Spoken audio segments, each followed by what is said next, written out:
علیکم ورحمۃ اللہ وبرکاتہ۔ الحمد للہ وکفا وسلام علی عباده الذین اصطفى، اما بعد فاعوذ باللہ من الشیطان الرجیم، بسم اللہ الرحمن الرحیم۔ فسبح بحمد ربك وكن من الساجدين واعبد ربك حتى يأتيك اليقين، صدق الله مولانا العظیم۔ بزرگان محترم اور برادران عزیز، رمضان کا مبارک مہینہ ختم ہونے والا ہے۔ 1-2 دن رہ گئے ہیں۔ یہ مبارک ساعتیں، مبارک دن اور راتیں جو اللہ تعالیٰ نے ہمیں عطا کی ہے، اس پر اللہ کا شکر ادا کرنا چاہیے، اور یہ دعا کرنی چاہیے کہ اس مہینے میں جتنی عبادات ہم نے کی ہیں اللہ تعالیٰ اسے قبول فرمائے، اس میں جو کمی کوتاہی ہوئی اللہ اسے معاف فرمائے۔ رمضان کے بعد بھی اللہ تعالیٰ ہمیں اسی طرح مسجد سے، نمازوں سے، قرآن کریم سے، عبادات سے، نیک کاموں سے جوڑے رکھے۔ مسلمان یہ صرف رمضان کا مسلمان نہیں ہے، یہ 12 مہینوں کا مسلمان ہے۔ مسلمان کسی خاص دن کا مسلمان نہیں ہے کہ جمعے کے دن کا مسلمان ہے، پورے ہفتے کا مسلمان ہے، ہر مہینے کا مسلمان ہے۔ یہ جو مہینہ تھا یہ سمجھنا چاہیے کہ ایک کورس تھا، جس طرح ایک کورس کرنے کے بعد جب آپ کے پاس وہ علم حاصل ہو جاتا ہے، وہ ہنر حاصل ہو جاتا ہے، تو پھر آگے کام کرنا آسان ہوتا ہے۔ یہ کورس تھا اس مہینے میں، اور یہ کورس مکمل ہو گیا۔ اب اس کے بعد اگلے رمضان تک یہ پورا سال اس پر عمل کرنا ہے۔ قرآن سے جب نماز ہم پڑھتے تھے، تراویح پڑھتے تھے، قرآن سنتے تھے، خود قرآن ختم کیے ہیں، مسجد آتے تھے، اسی مہینے میں ہم نے زکاتیں دی، صدقہ ادا کیا، عبادات کی، اعتکاف کیا۔ اب رمضان کے بعد بھی اس پر عمل کرنا ہے۔ اللہ تعالیٰ اپنے حبیب صلی اللہ علیہ وسلم سے ارشاد فرماتے ہیں، فَسَبِّحْ بِحَمْدِ رَبِّكَ وَكُن مِّنَ السَّاجِدِينَ۔ آپ اپنے رب کی پاکی، اللہ کی پاکی، اس کے حمد کے ساتھ بیان کیجئے۔ سبحان اللہ، الحمدللہ، وَكُن مِّنَ السَّاجِدِينَ۔ سجدہ کرنے والوں کے ساتھ ہو جائیے، یعنی نماز پڑھنے والوں کے ساتھ۔ نماز بھی پڑھیے، تسبیح بھی پڑھیے، حمد بھی پڑھیے، اللہ کو یاد کیجئے، نماز پڑھیے۔ وَاعْبُدْ رَبَّكَ حَتَّى يَأْتِيَكَ الْيَقِينُ۔ اپنے رب کی بندگی کیجئے، اپنے رب کی عبادت کیجئے یہاں تک کہ موت آ جائے، یعنی موت تک آپ کو یہ کام کرنا ہے۔ نماز پڑھنی ہے، موت تک پڑھنی ہے، قرآن پڑھنا ہے، موت تک پڑھنا ہے، تسبیح پڑھنی ہے، موت تک پڑھنی ہے، عبادات کرنی ہے، موت تک کرنی ہے۔ تو دین پر چلنا ہے، موت تک چلنا ہے۔ اللہ ہم سب کو موت تک چلائے دین پر، اور ہماری موت کا وقت آئے تو ہم سب کو ایمان پر خاتمہ نصیب فرمائے۔ اب یہ چند دن رہ گئے، 1-2 دن رہ گئے، اس کے بعد پھر عید کا دن ہوگا۔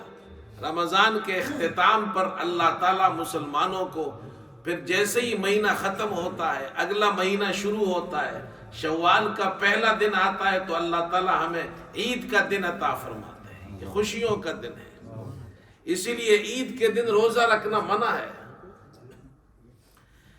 عید سے متعلق چند مستحبات ہیں، وہ بھی ہمیں معلوم ہونے چاہیے۔ کہ عید کے مستحبات کیا ہے۔ عید کے اندر پہلا مستحب عمل یہ ہے کہ غسل کرنا، یہ مستحب ہے۔ عبداللہ ابن عمر رضی اللہ عنہما سے مروی ہے کہ وہ عید کے دن غسل فرمایا کرتے تھے، اور علماء فرماتے ہیں جیسے جمعے کے دن غسل کرنا مستحب ہے، اسی طرح عید کا دن بھی مبارک دن ہے، اس پہ بھی غسل کرنا مستحب ہے۔ اس کے بعد اچھا لباس پہنے، عمدہ لباس، جو آپ کے پاس اچھا لباس ہو، عمدہ لباس ہو۔ اور ہم اور آپ تو یہاں جناب کیا ہے، عید کے دن اب تو نئے نئے لباس بنواتے ہیں۔ نیا لباس ہو، عمدہ لباس ہو، اچھا لباس ہو، یہ پہننا، خوشبو لگانا، یہ بھی مستحب عمل ہے۔ تیسرا مستحب عمل یہ ہے کہ جب عید کی نماز کے لیے جائے تو گھر میں کوئی میٹھا کھا کر جائے، کھجور کھا کر جائے۔ حضرت صلی اللہ علیہ وسلم عید کے دن عید کی نماز سے پہلے کھجور کھاتے تھے اور طاق عدد میں کھاتے تھے۔ اور چوتھا مستحب یہ ہے کہ جب گھر سے نکلے، جس راستے سے عید کی نماز کے لیے جائے تو پھر دوسرے راستے سے واپس آئے، جانے کا الگ راستہ ہو، آنے کا الگ راستہ ہو۔ یہ بھی رسول اللہ صلی اللہ علیہ وسلم کی سنت مبارکہ تھی۔ 4 مستحبات ہو گئے۔ 5واں مستحب عمل یہ ہے کہ جب عید کی نماز کے لیے جائے تو تکبیرات پڑھتے ہوئے جائے۔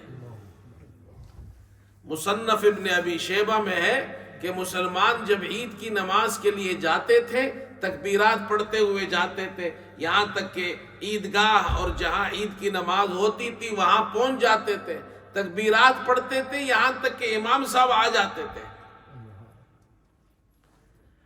قرآن پاک میں اللہ تعالیٰ فرماتے ہیں وَلِتُكْمِلُوا الْعِدَّةَ وَلِتُكَبِّرُوا اللَّهَ عَلَى مَا هَدَاكُمْ۔ رمضان کے روزے اللہ نے فرض کیے، وہ مسائل بیان کیے، آگے فرمایا تاکہ تم یہ عدت یعنی یہ جتنے دن روزے کے ہیں یہ پورے کرو، اور اللہ نے جو تمہیں ہدایت بخشی ہے اس پر اللہ کی بڑائی بیان کرو۔ معنی یہ ہے روزہ ختم ہو جائے اب اللہ کی بڑائی بیان کرو، اللہ اکبر اللہ اکبر، لا الہ الا اللہ واللہ اکبر، اللہ اکبر وللہ الحمد۔ راستے سے آئے تو یہ پڑھتے پڑھتے آئے، مرد حضرات زور سے پڑھیں گے۔ کتنے مستحب عمل ہو گئے؟ 5 عمل ہو گئے۔ اور 6واں مستحب عمل یہ ہے جب عید کے لیے آ جائے، اب عید کی نماز پڑھیں گے، 2 رکعت عید کی نماز ہے، اس کے بعد خطبہ ہوگا، وہ خطبہ سنیں۔ جمعے کے دن پہلے خطبہ ہوتا ہے اور عید کے دن خطبہ بعد میں ہوتا ہے، تو بعد میں خطبہ سنیں۔ اور یہ تو 6 مستحب عمل ہو گئے، عید کی نماز کے بعد خطبہ سننا۔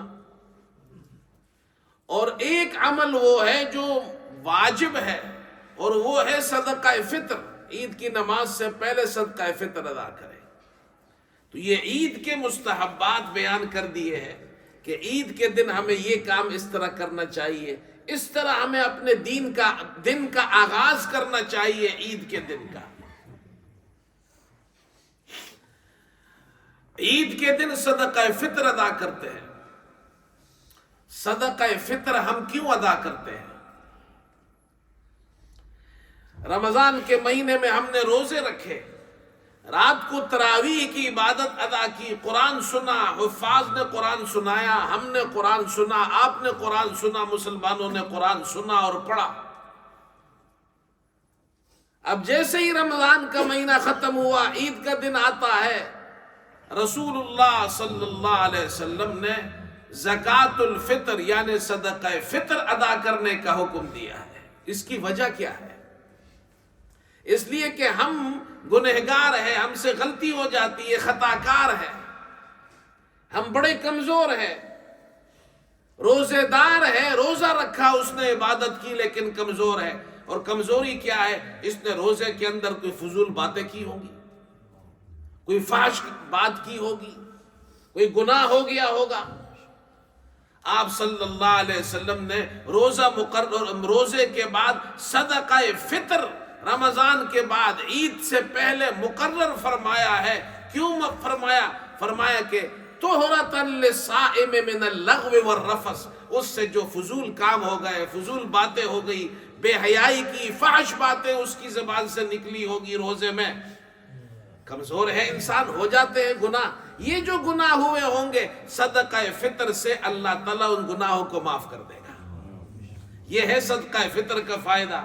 اور دوسرا فائدہ طعمۃ للمساکین، مسکینوں کو، غریبوں کے لیے ان کو کھانا مل جائے گا، وہ بھی ہمارے ساتھ خوشی میں شریک ہو جائیں گے۔ اس لیے عید سے پہلے صدقہ فطر ادا کریں تاکہ وہ غریبوں کے گھر میں بھی کچھ چلا جائے، ان کے بچے بھی عید منا لیں۔ مسلمان کو یہ زیب نہیں دیتا کہ ہم تو عید منائے، ہمارے بچے اچھے کپڑے پہنے، ہمارے گھر میں اچھے کھانے ہو، ہمارے آس پاس کے علاقے میں غریب بچے ہو، غریب مسلمان ہو، نہ ان کے بچوں کے پاس اچھے کپڑے ہو، نہ ان کے گھر میں کھانا ہو، یہ خوشی خوشی نہیں ہے بھائی۔ خوشی تو یہ پورا گاؤں خوش ہے، خوشی تو یہ پورا علاقہ خوش ہے، پورا شہر خوش ہے، شہر کے تمام بچے خوش ہیں۔ میرے اور آپ کے بچے اگر خوش ہے، غریب کا بچہ اگر ہمارے علاقے میں خوش نہیں ہے، یہ خوشی نہیں ہے۔ اور پھر صدقہ فطر کتنا دینا ہے؟ آپ گندم سے دے سکتے ہیں، جو سے دے سکتے ہیں، کشمش سے دے سکتے ہیں، کھجور سے دے سکتے ہیں۔ اگر گندم سے دیتے ہیں 2.25 کلو، احتیاطاً 2 کلو، باقی جو کشمش اور کھجور سے اگر دیں گے 3.5 کلو، احتیاطاً 4 کلو، یا اس کی رقم ہم نے جو یہاں مقرر کیا ہے، یہاں ہمارے یہاں آکسفورڈ میں ہم نے 5 پاؤنڈ مقرر کیے فی آدمی، ایک آدمی کا 5 پاؤنڈ صدقہ فطر ہے۔ اور یہ ہم نے تھوڑے سے زیادہ رکھے، ویسے بھی آج کل تو مہنگائی ہو گئی ہے، ویسے 2 کلو آٹا جو ہے گندم کا آٹا، وہ تو میرے خیال ہے 3-4 پاؤنڈ کا ہوگا، 4 پاؤنڈ کا نہیں بلکہ کتنا کم ہے۔ تو ہمارے یہاں جو ہے وہ 2.25 کلو ہے، لیکن ہم نے تھوڑا سا زیادہ رکھا ہے۔ ایک تو اس لیے کہ یہاں سب حنفی نہیں ہے، یہ دوسرے حضرات یہ آٹے میں بھی 3.5 کلو کے حساب سے دیتے ہیں، تو اس لیے ہم نے 5 پاؤنڈ رکھے ہیں۔ پھر دوسری بات یہ ضروری نہیں ہے کہ آپ آٹے سے ہی دیں، آپ کھجور سے بھی دے سکتے ہیں، کشمش سے بھی دے سکتے ہیں، غریب کو زیادہ فائدہ ہوگا۔ کھجور مہنگی ہے، کھجور اگر آپ دیں گے 3.5 کلو، کتنے کی ہوگی؟ 15 پاؤنڈ کی یہ بتا رہے ہیں، 15-20 پاؤنڈ کی ہوگی، تو ایک بندے کا 15 پاؤنڈ اگر دے تو غریب کو زیادہ فائدہ ہوگا۔ جن کو اللہ نے توفیق دی ہے وہ زیادہ دے، کھجور سے دے۔ مرد اپنی طرف سے دے گا صدقہ فطر، اپنے نابالغ بچوں کی طرف سے بھی صدقہ فطر دے گا، یہ اس پر واجب ہے۔ بالغ بچوں کی طرف سے اس پر واجب نہیں ہے۔ بیوی کا صدقہ فطر شوہر پر واجب نہیں ہے، ہاں اگر وہ دیتا ہے خوشی سے، گھر کا سربراہ ہے، اپنے بچوں کی، بیوی کی اور سب کی طرف سے دیتا ہے تو دے سکتا ہے، لیکن ان کو بتائے کہ آپ کا صدقہ فطر میں دے رہا ہوں۔ یہ صدقہ فطر ہے، یہ واجب ہے ان لوگوں پر جو، اچھا یہ بھی سمجھنا چاہیے کس پر واجب ہے۔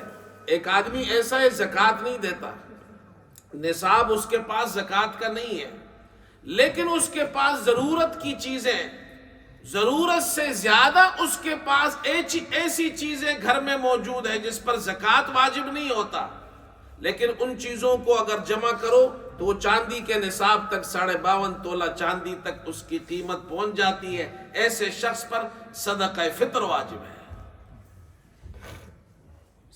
تو صدقہ فطر ادا کرے اور پہلے سے دے دے تاکہ غریبوں تک پہنچ جائے۔ پھر اس کے بعد عید جب ختم ہو جائے، شوال کا مہینہ شروع ہو جاتا ہے، تو عید کے دن سے شروع ہوتا ہے۔ عید کا دن جب گزر جائے تو اس کے بعد شوال کے مہینے میں 6 روزے رکھنا یہ بھی مستحب عمل ہے۔ فقہا نے ان 6 روزوں کو مستحبات میں شمار کیا ہے۔ مسلم شریف میں روایت ہے، آپ صلی اللہ علیہ وسلم نے ارشاد فرمایا من صام رمضان ثم اتبعه 6 من شوال کان کصیام الدہر، جس نے رمضان کے روزے رکھے اس کے بعد شوال میں 6 روزے رکھے، یہ ایسا ہے جیسے اس نے پورے سال کے روزے رکھے، اللہ تعالیٰ اسے پورے سال کے روزوں کا ثواب عطا فرماتا ہے۔ اس لیے کہ قرآن پاک میں اللہ تعالیٰ نے قانون یہ بیان کیا ہے، من جاء بالحسنۃ فلہ 10 امثالہا، ایک نیکی کا ثواب 10 گنا ملتا ہے۔ تو رمضان کے 1 مہینے کا ثواب 10 گنا ہے، 10 مہینوں کا ثواب ہو گیا، اور شوال کے 6 نفلی روزوں کا ثواب ہو گیا 2 مہینوں کے برابر، تو پورے 12 مہینوں کا ثواب ہو گیا۔ ایک بات یہ بھی بتا دوں، آج سے کچھ سالوں پہلے مجھ سے بعض ساتھیوں نے یہ کہا، بعض حضرات نے یہ کہا کہ جی کچھ لوگ ہیں وہ یہ کہتے ہیں کہ امام ابو حنیفہ رحمت اللہ علیہ اور امام مالک رحمت اللہ علیہ کے یہاں شوال کے 6 روزے رکھنا مکروہ ہے۔ تو اس وقت میں نے وضاحت کی تھی، دوبارہ بھی کر دیتا ہوں۔ ایک بات تو یہ کہتے ہیں مکروہ ہے امام صاحب کے یہاں اور امام مالک کے یہاں، دوسری بات یہ کہتے ہیں کہ نصارہ کے ساتھ، عیسائیوں کے ساتھ اس میں مشابہت پیدا ہوتی ہے۔ یہ 2 باتوں کی وضاحت میں کر دیتا ہوں۔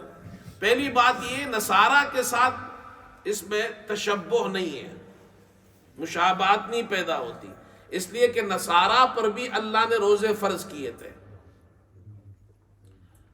مفسرین فرماتے ان پر بھی رمضان کے روزے فرض تھے، لیکن ان میں ایک بادشاہ بیمار ہو گیا، اس نے کہا اگر اللہ نے مجھے شفا عطا کی تو میں 10 روزے اور ملاؤں گا ان روزوں میں۔ اللہ نے اس کو شفا دے دی، اس نے اس 30 میں 10 روزوں کا مزید اضافہ کر کے روزوں کو، جو فرض روزوں کو 40 کر دیا، فرض روزوں کو 40 کر دیا۔ روزے فرض تھے 30، اس نے بنا دیے 40۔ ہم تو یہ کام نہیں کرتے۔ آپ کسی سے بھی پوچھیں مسلمان سے شوال کے 6 روزے فرض ہیں، کہتے نہیں۔ پھر انہوں نے 30 کے ساتھ 10 کو ملا دیا تھا، درمیان میں گیپ نہیں تھا۔ ہمارے یہاں تو درمیان میں گیپ ہے، عید کے دن، شوال کے دن روزہ رکھنا جائز ہی نہیں ہے، تو ان کے ساتھ تو مشابہت پیدا ہی نہیں ہوتی۔ پھر بات یہ، شوال کے 6 روزے آپ شوال کے شروع میں نہ رکھیں، شوال کے آخر میں رکھ لیں، آپ کی مرضی ہے، الگ الگ رکھ لیں، شوال کے آخری عشرے میں رکھ لیں، درمیان میں رکھ لیں، تو مشابہت ان سے پیدا نہیں ہوتی۔ اور دوسری بات یہ، امام ابو حنیفہ رحمت اللہ علیہ نے، امام مالک رحمت اللہ علیہ نے جو مکروہ کہا ہے، وہ اس صورت میں مکروہ کہا ہے کہ عید کے دن سے کوئی شروع کرے۔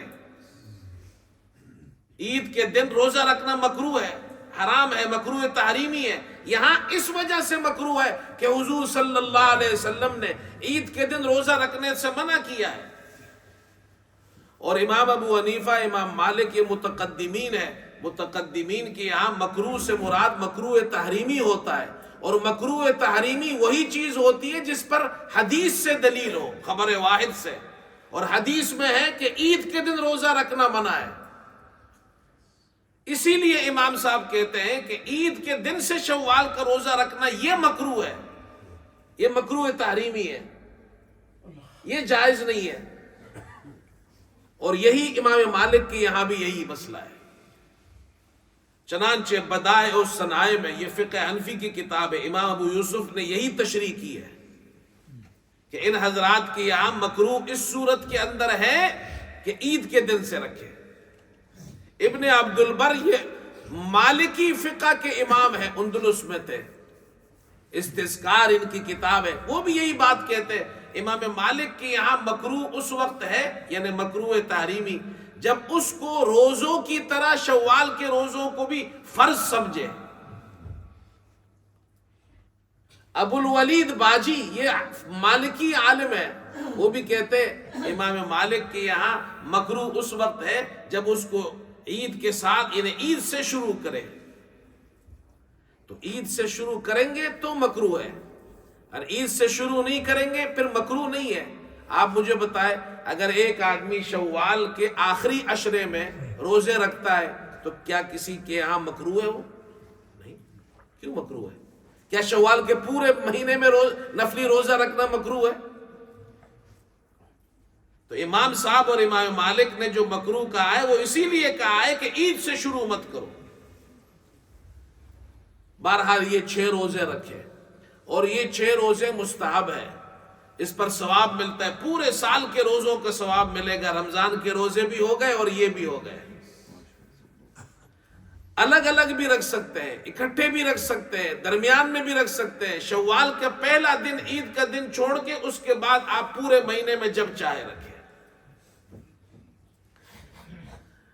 اسی طرح میرے دوستو ایک بات اور بھی عرض کر دوں، ہم نے رمضان کے مہینے میں قرآن کریم پڑھا، قرآن کریم سنا، قرآن کریم کے ختم کیے، اس پر اللہ کا شکر ادا کرنا چاہیے. لیکن یہ قرآن صرف رمضان کے لیے نہیں ہے، یہ قرآن پوری زندگی کے لیے ہے. اس قرآن کو پڑھیے، اس قرآن کو سمجھیے، اس قرآن میں غور و فکر کیجیے. قرآن اللہ نے اتارا اس لیے، اور جو قرآن کو چھوڑ دیتے ہیں اس کا حشر کیا ہوتا ہے. ہم نے رمضان میں قرآن کو سینے سے لگایا، یا اللہ تیرا شکر ہے. اب قرآن کو سنیے، قرآن کیا کہتا ہے، مجھے چھوڑو مت. تو میں آپ کو قرآن سناتا ہوں، میری تو کوشش ہوتی ہے کہ میں ہر جمعے کو قرآن سناؤں آپ کو. اللہ تعالیٰ فرماتے ہیں، فرمایا وَيَوْمَ يَعَضُّ الظَّالِمُ عَلَى يَدَيْهِ يَقُولُ يَا لَيْتَنِي اتَّخَذْتُ مَعَ الرَّسُولِ سَبِيلًا. اللہ اکبر. وَيَوْمَ يَعَضُّ الظَّالِمُ عَلَى يَدَيْهِ يَقُولُ يَا لَيْتَنِي اتَّخَذْتُ مَعَ الرَّسُولِ سَبِيلًا. قیامت کے دن کا اللہ تعالیٰ ذکر فرماتے ہیں. وہ قیامت کا دن آئے گا، اس دن ظالم وہ اپنے ہاتھ کو کاٹ کاٹ کھائے گا.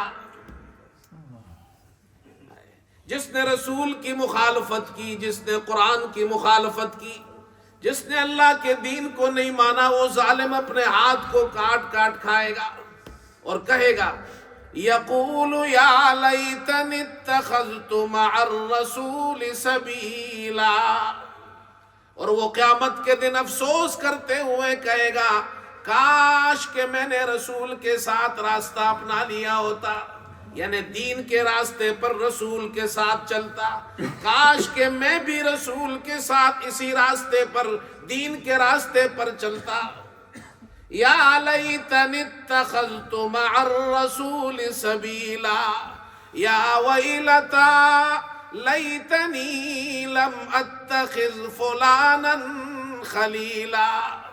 ہائے افسوس، ہائے میری شامت، یا ویلتا لیتنی لم اتخذ فلانا خلیلا. ہائے میری شامت، کاش کہ میں فلاں شخص کو اپنا دوست نہ بناتا. دوست کس کو بناؤ؟ اللہ کے رسول صلی اللہ علیہ وسلم فرماتے ہیں المرء علی دین خلیلہ. آدمی اپنے دوست کے دین پر ہوتا ہے، اس لیے خوب غور کرو کہ تم کس کو اپنا دوست بنا رہے ہو. دوست کے راستے پہ چلتا ہے، وہ کہے گا یا ویلتا لیتنی لم اتخذ فلانا خلیلا. کاش کہ میں فلاں آدمی کو اپنا دوست نہ بناتا. لقد اضلنی عن الذکر بعد اذ جاءنی وکان الشیطان للانسان خذولا. نصیحت آ جانے کے بعد اس نے مجھے بہکا دیا. میرے پاس نصیحت آ گئی تھی لیکن میرے اس دوست نے مجھے گمراہ کر دیا، مجھے اس راستے سے دور کر دیا. وَكَانَ الشَّيْطَانُ لِلْإِنسَانِ خَذُولًا. شیطان تو انسان کو وقت پر چھوڑ دیتا ہے، بڑا دغاباز ہے، یہ کام نہیں آتا. اللہ تعالیٰ فرماتے ہیں جو قرآن کو چھوڑنے والے ہیں، قرآن سے تعلق نہیں رکھتے، ان کا حال کیا ہوگا.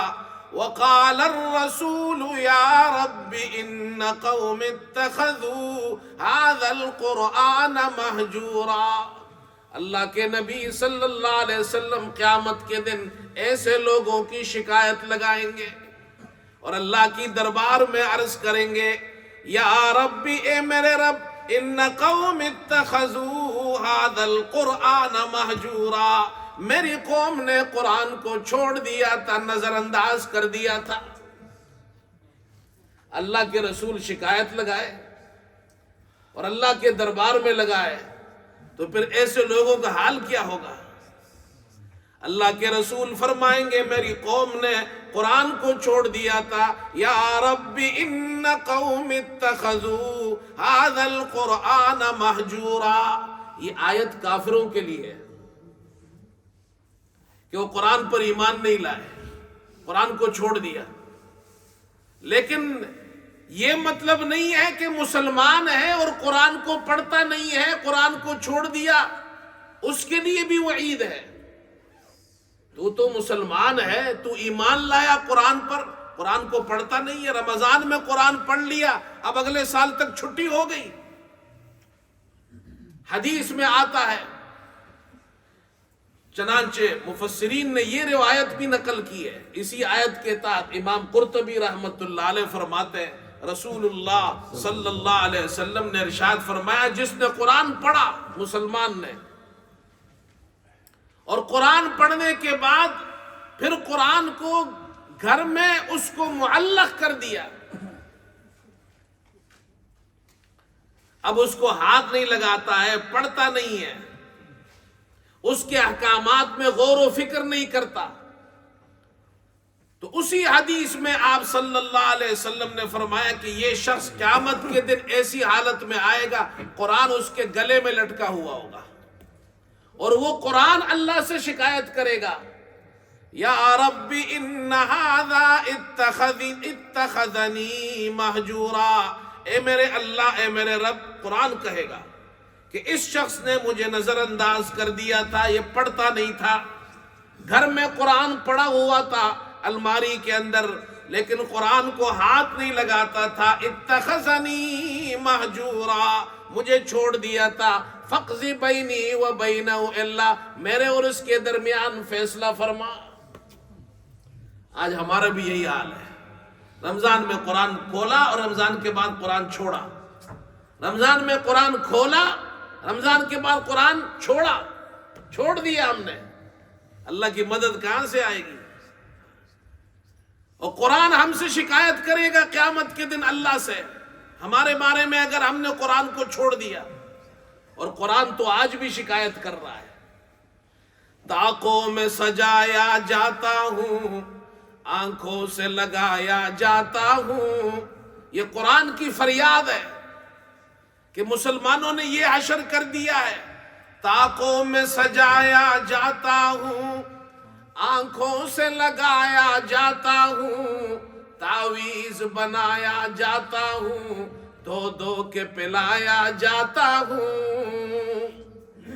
اور جزدہ حریر و ریشم کے، جزدہ حریر و ریشم کے اور پھول ستارے چاندی کے، پھر عطر کی بارش ہوتی ہے، خوشبو میں بسایا جاتا ہوں. اچھے اچھے جزدانوں میں قرآن کو لپیٹ کر رکھ دیا ہے، اچھے اچھے غلافوں میں لپیٹ کر رکھ دیا ہے. قرآن کو پڑھتے نہیں ہے، قرآن کو سمجھتے نہیں ہے. جس طرح سے طوطے مینا کو کچھ بول سکھائے جاتے ہیں، اس طرح پڑھایا جاتا ہوں، اس طرح سنایا جاتا ہوں. قرآن میں غور نہیں کرتے، ترجمہ نہیں پڑھتے، سمجھتے نہیں ہیں. جب قول و قسم لینے کے لیے تکرار کی نوبت آتی ہے، جب قول و قسم لینے کے لیے تکرار کی نوبت آتی ہے، پھر میری ضرورت پڑتی ہے، ہاتھوں میں اٹھایا جاتا ہوں. اور عدالت میں جاتے ہیں تو قرآن صرف اس لیے رکھا ہے کہ یہاں پر آ کر قسم اٹھائے اس پر کیا اللہ نے قرآن اس لیے بھیجا تھا؟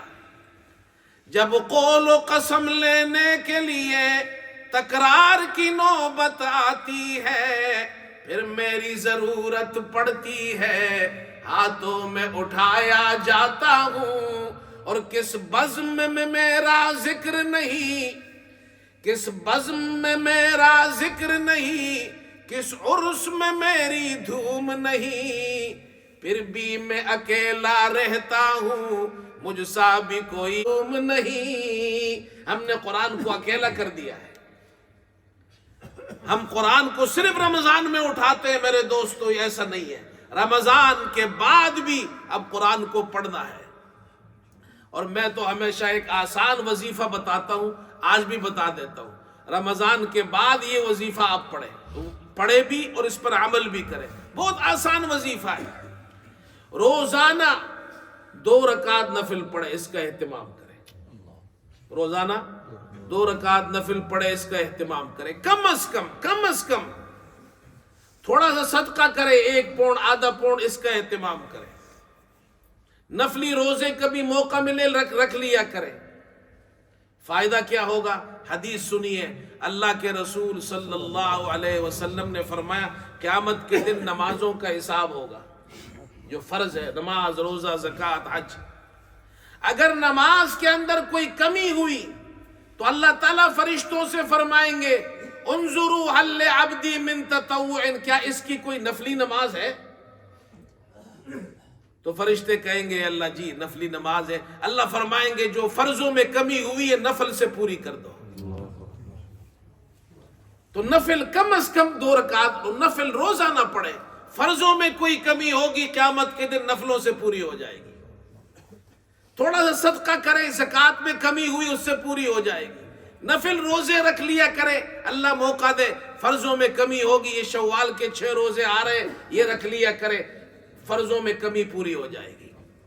ایک عمل تو یہ ہے، کتنا آسان ہے، 2 رکعت نفل پڑھنی ہے، تھوڑا سا صدقہ دے، نفلی روزے رکھے۔